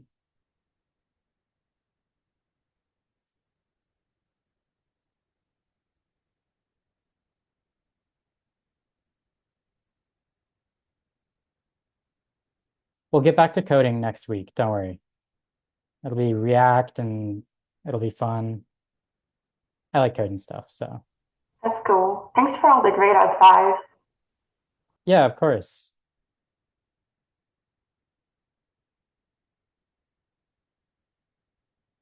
Okay, well, if y'all want, we'll probably wrap it up here. Um, thank you all for sitting with me for over 2 hours. Almost every time. I always have these really long sessions, but Oh, they're always um, so useful for us. Yeah, I'm thank you glad. for your time. I'm glad. It teaches a lot of really great stuff. Yeah. Cool. Well, that means a lot to me, so I'm glad. Um, all right, I guess I'll wrap it up and feel free again, like y'all like reach out on LinkedIn or whatever, and if you need help with any career advice or anything, like I'm happy to, you know, help you out. Um, and most people are most people in the coding world, they know how it is, and they've probably had a difficult couple of years too. So they probably know that what you're going through, that career transitions and getting your first job in tech, it's tough. So yeah, you're not alone in it, and you're gonna do great. Okay, bye everyone. I'll see you But next week. it means a lot to us that you put all these into your sessions as well, that you put a lot of work into it. I'm glad. Okay, Thank you. bye. We'll see you next week. See you next week.